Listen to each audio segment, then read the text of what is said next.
संयुक्त परिवार के संयुक्त उत्तरदायित्व पंडित श्री राम शर्माचार्य द्वारा लिखी हुई पुस्तक ऑडियो 1। संयुक्त परिवार थोपे नहीं बनाए। आधुनिक दर्शन शास्त्र के प्रणेता और प्रतिनिधि विद्वानों में से कईयों का मत है कि सृष्टि का विकास द्वंद्व से हुआ है। कमजोर प्राणियों को दबाकर शक्तिशाली प्राणी अपना वर्चस्व कायम रखते हैं और कमजोर प्राणियों का अस्तित्व धीरे धीरे छिन्न होते हुए लुप्त हो जाता है। इसके विपरीत दूसरे विचारकों का कथन है कि सृष्टि का विकास आपसी सहयोग के आधार पर हुआ है। इस प्रतिपादन की पुष्टि के लिए जो तर्क दिए जाते हैं वे तथ्यपूर्ण भी प्रतीत होते हैं। जैसे चींटी इस सृष्टि की एक कमजोर इकाई है, उससे कमजोर जीव जंतु भी हो सकते हैं। यदि प्रकृति शक्तिशाली को ही जीने का अधिकार देती तो इन क्षुद्र जीव जंतुओं का अस्तित्व कभी का लोप हो गया होता। कौन सा मत सही है और कौन सा गलत, इस विवाद की चर्चा करना यहाँ अभिष्ट नहीं है। इसकी चर्चा केवल इसलिए की जा रही है कि मनुष्य समाज में सभी स्तर के व्यक्ति रहते हैं, कमजोर भी और शक्तिशाली भी। सभी अपने अपने ढंग से जीते हैं और जीवन सुविधाओं का अधिकार पूर्वक लाभ उठाते हैं। यदि शक्तिशाली, बुद्धिमान और मेधावान व्यक्तियों की गणना की जाए तो उनकी संख्या थोड़ी सी ही होगी। इसके उपरांत भी मनुष्य समाज ने निरंतर प्रगति की है और जो स्थिति कल थी आज उससे बेहतर स्थिति प्राप्त करने में सफलता प्राप्त की है। यह प्रगति और सफलता केवल आपसी सहयोग के द्वारा ही संभव हो सकी है।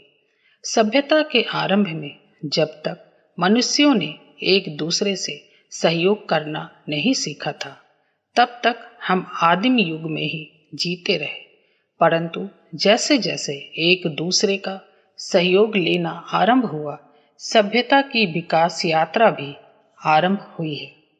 वर्तमान में मनुष्य की सभ्यता को जिस उज्जवल स्थिति में देखा जाता है उसका मूल सहयोग ही है। इसी के आधार पर एकता का बल, संगठन की शक्ति, मैत्री भावना और परस्पर अवलंबन की नींव पड़ी। आरंभ में भी जो दूसरे प्राणी मनुष्य से अधिक शक्तिशाली थे, शारीरिक दृष्टि से मनुष्य की अपेक्षा कहीं अधिक सक्षम थे। इसी सहयोग और संगठन के अभाव में जहाँ के तहाँ अविकसित पड़े रहे। उनकी शक्तियाँ विशृंखलित, विघटित और असंगठित ही रही। यही नियम परिवारों पर भी लागू होता है। परिवार समाज और व्यक्ति के बीच की एक कड़ी है। यह भी कहा जा सकता है कि समाज और व्यक्ति के निर्माण केंद्र परिवार है। परिवार में जैसा वातावरण होगा, व्यक्ति की मनोभूमि पर, उसके स्वभाव पर वैसा ही प्रभाव पड़ेगा और जैसे परिवार होंगे उसकी प्रतिक्रिया समाज पर भी अनिवार्य रूप से होगी। परिवार की स्थिति का समाज पर क्या प्रभाव पड़ता है, यह बाद की बात है। प्रथम विचारणीय तो यही है कि उन परिवारों की कैसी बुरी दुर्दशा होती है जिनमें सहयोग, सद्भाव, आत्मीयता और संगठन का अभाव रहता है। इसके विपरीत जिन परिवारों में सहयोग, संगठन, एकता और पारिवारिक सद्भाव बना रहता है वह दिनों दिन उन्नति करता चला जाता है। परिवारोत्तर संस्थाएं भी संगठन के बल पर ही उन्नति करती और सफल होती है। बड़ी कंपनियां, फर्मों, संस्थाओं और व्यापारिक प्रतिष्ठानों का यदि निरीक्षण करें तो उनकी सफलता के मूल में कर्मचारियों का आपसी तालमेल, संगठित व्यवस्था ही कारण रूप में विद्यमान मिलेगी। संयुक्त परिवारों से सुख, शांति और सुव्यवस्था की संभावना अधिक इसलिए रहती है कि वहाँ सदस्यों में पारस्परिक सहयोग का संबंध बना रहता है।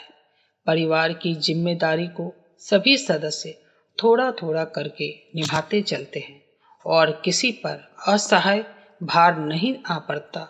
विघटित परिवार में सभी उत्तरदायित्वों का भार पति पत्नी पर ही रहता है। किसी निकटवर्ती स्वजन का सामीप्य न मिलने के कारण हारी बीमारी में जो परेशानियां आती है, उसकी चक्की में भी उन्हें पीसना पड़ता है। संयुक्त परिवार में ऐसी अवांछित स्थितियों के कारण उत्पन्न हुई कठिनाइयां भी हंसी खेल के तरह सह ली जाती हैं। यह भी एक तथ्य है कि अलग अलग कोई प्रयत्न किए जाए तो उनसे मिलने वाली सफलता महंगी ही पड़ती है। एक छोटा सा उदाहरण ही देखें। प्रायः प्रत्येक परिवार में खाना पकाने, बर्तन साफ करने और बच्चों की देखभाल करने के लिए गृहिणी को अपना सारा समय लगाना पड़ता है। इस प्रकार आधी जनसंख्या आवश्यकताओं की पूर्ति के लिए व्यवस्था करने में ही जुटी रहती है।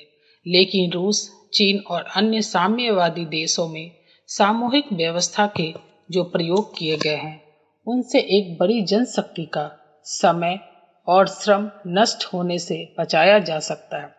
सहकारिता के जो प्रयोग इन दिनों चल रहे हैं, उनसे भी यही निष्कर्ष निकल रहे हैं कि अलग अलग कार्य करने, छोटी छोटी व्यक्तिगत इकाइयां बनाने के स्थान पर सामूहिक व्यवस्था कई गुना लाभदायक है। सहकारी उद्योग, सम्मिलित व्यापार, सहकारी संस्थाएं और सामूहिक क्षेत्रों की व्यवस्था जहां कहीं भी ठीक ढंग से की जा सकती है, वहां उन्हें चमत्कृत कर देने वाली सफलता मिली है। अपने समाज में संयुक्त परिवारों के रूप में यह व्यवस्था परंपरागत ढंग से पहले ही विद्यमान है। किन्हीं कारणों से उनमें विकृतियां आ गई होगी। उनका संशोधन असंभव नहीं है और न ही उसकी कोई बहुत बुरी प्रतिक्रिया दिखाई देती है। परंपरागत भारतीय परिवारों में उनके सदस्यों के बीच मतभेद होते हुए भी बड़े मजे से निर्वाह होता है। अनर्थ यह हो रहा है कि आधुनिक सभ्यता के प्रभाव से अथवा बढ़ती हुई स्वार्थपरता के कारण संयुक्त परिवार टूट रहे हैं। मनमानी करने की छूट नहीं मिलती और अन्य सदस्यों की आवश्यकताओं का ध्यान में रखते हुए अपनी जरूरतों को सीमित रखना पड़ता है। इतनी भर असुविधा या तकलीफ संयुक्त परिवारों में होती है। यद्यपि आत्म विकास की दृष्टि से ये भी महान गुण है, पर इन असुविधा ही मान लिया जाए तो भी संयुक्त परिवारों में हर तरह से लाभ ही लाभ और सुविधा ही सुविधा है। ये असुविधाएं, अड़चनें भी स्वयं केंद्रित मनोवृत्ति में ही होती है। बदले में सहयोग, सद्भाव, सुरक्षा और स्नेह, सौजन्य के जो अजस्त्र वरदान मिलते रहते हैं, वे इस मूल्य पर बहुत सस्ते ही सिद्ध होते हैं।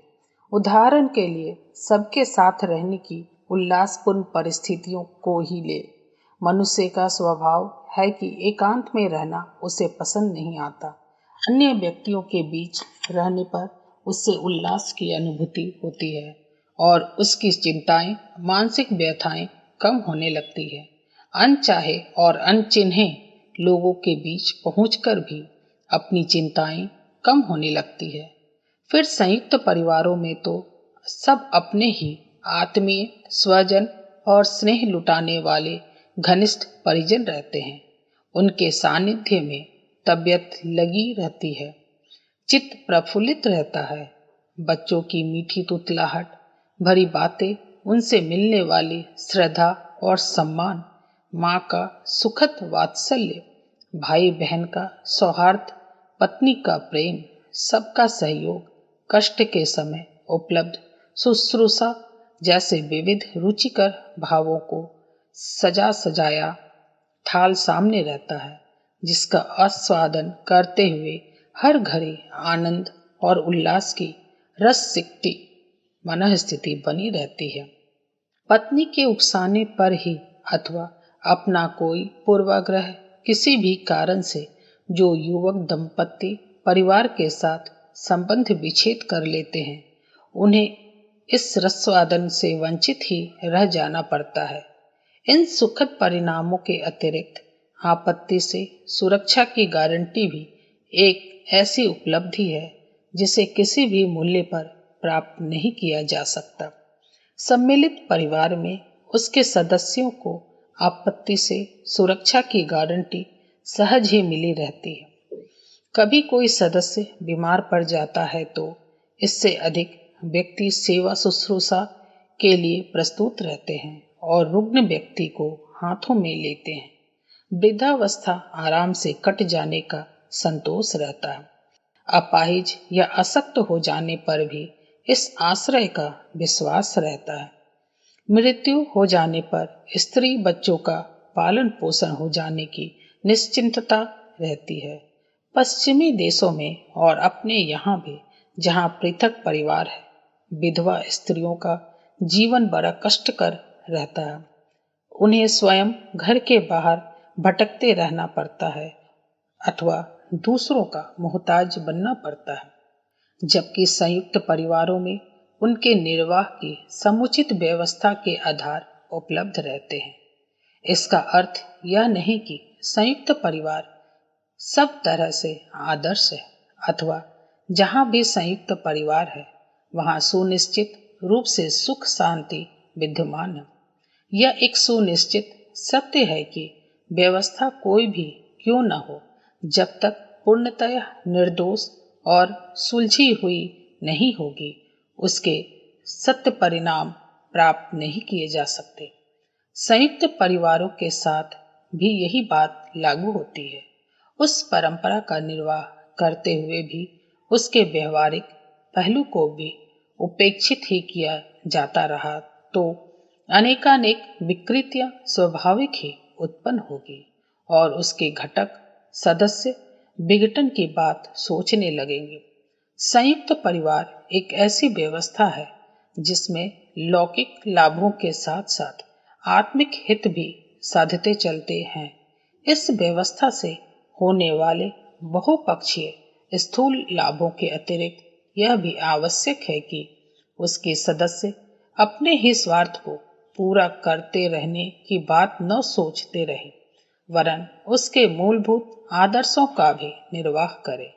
तभी संयुक्त परिवारों की स्थिति सुखद और उनका वातावरण उल्लासपूर्ण बन सकेगा। इस संबंध में यह मानकर चला जाना चाहिए कि संयुक्त परिवारों का प्रचलन जिस किसी भी युग में हुआ होगा, तब उस प्रयोगशाला में उच्च आध्यात्मिक गुणों के विकास को ही मुख्य महत्व दिया गया होगा। इसके बिना तो संयुक्त परिवार सुव्यवस्थित रूप से चल पाना जरा भी संभव नहीं है। इस यथार्थ परक दृष्टिकोण को जहाँ भी अपनाया जाएगा वहीं इस व्यवस्था के बहुपक्षीय लाभों के साथ साथ अपना आत्मिक विकास भी होता चला जाएगा। कहा जा सकता है कि कहीं और निर्जन या एकांत में की गई आत्मिक साधनाओं से अधिक वह साधना सहज होगी, क्योंकि संयुक्त परिवार में रहते हुए कर्तव्य निष्ठा, संयम, त्याग, निस्वार्थ भाव और सेवा परायणता जैसे सद्गुणों का विकास करने की स्थितियां भी अनायास और सहज ही मिलने लगती है। माता पिता, बड़े भाई, सास ननद, जेठानी, देवरानी आदि के प्रति अपने कर्तव्यों को बड़ी सरलता और जिम्मेदारी के साथ परिवार में रहकर ही निभाया जा सकता है। बड़ों का सत्कार, उनकी सेवा तभी संभव है जबकि हम उनके साथ रहें और बड़े भी अपने अनुभवों का लाभ उसी दिशा में दे पाते हैं। अतः परिवार को अपना धर्म क्षेत्र साधन क्षेत्र मानकर उसमें रहते हुए परिवार के विभिन्न सदस्यों के प्रति अपने कर्तव्यों का पालन करना चाहिए। परिवार एक उद्यान है। इसमें विभिन्न प्रकार के छोटे बड़े पौधे लगे होते हैं। उस उद्यान की शोभा सुषमा इसी में है कि इसमें लगे पेड़ पौधे कटने बिलगने न पाए। माना कि संयुक्त परिवारों में कई त्रुटियां अथवा विकृतियां आ गई है, उसमें अनेक बुराइयां भी है और आलोचना की भाषा में कहा जाए तो उसकी हानियां भी है। किंतु वे त्रुटियां, बुराइयां और हानियां विघटित परिवार में और भी ज्यादा बढ़ती फैलती फूलती रहती है। विवेक का तकाजा है कि जो बुराइयां आ गई है उन्हें दूर किया जाए, न कि उस कारण से इतनी सुंदर व्यवस्था को चौपट ही कर दिया जाए। गुलाब के पौधे में कांटे भी होते हैं, परंतु लोग उसके फूल ही चुनते हैं, कांटों को छोड़ देते हैं। संयुक्त परिवारों में भी वैसे ही कठिनाइयां संभावित है। कांटे छोड़कर फूल चुनने की समझदारी के समान उन कठिनाइयों से बचा भी जा सकता है। सम्मिलित रहे या पृथक हो जाए, जैसा प्रश्न जब भी कभी उठे तो अपना चिंतन इसी प्रकार यथार्थ पर आधारित रहना चाहिए। इस संबंध में किसी विचारक का यह प्रतिपादन बड़ा ही भाव भरा है। जिन बड़ों ने एक बालक को गोदी में खिलाया है और एक युग तक उसमें बड़ी बड़ी आशाएं रखी है, वह समर्थ होते हुए केवल अपने सुख की व्यवस्था के लिए उनसे संबंध तोड़ लेता है। इससे बड़ी कृतज्ञता क्या होगी। यह सही है कि आज कोई बिरले परिवार ही शांति एवं सुव्यवस्था पूर्वक निर्वाह करते दिखाई देंगे। अधिकांश में असंतोष और मनमुटाव की आग जलती पाई जाएगी। हमारी परिवार संस्था टूटती फूटती नजर आ रही है।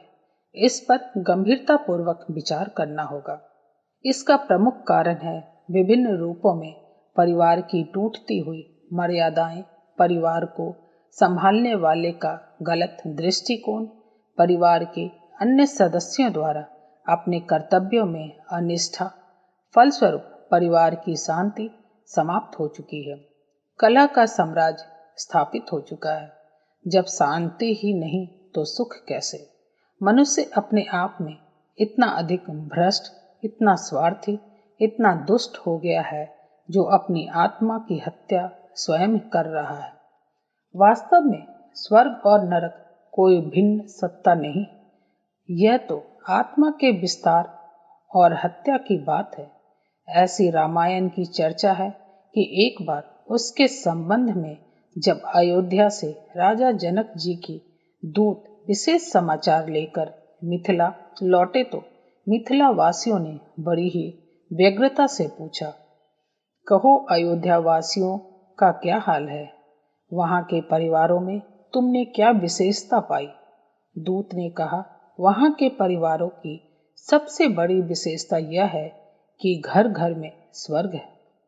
इसका तात्पर्य यह है कि अयोध्या का पारिवारिक जीवन बड़ा ही आदर्श जीवन था। कहीं आपसी अंतर्द्वंद नहीं दिखाई देता था। यदि हमारे पारिवारिक जीवन में भी भाई भाई का प्रेम पुरुषोत्तम राम के भाइयों की तरह स्थापित हुआ होता तो हमारा परिवार क्यों भिन्न छिन्न दिखाई पड़ता।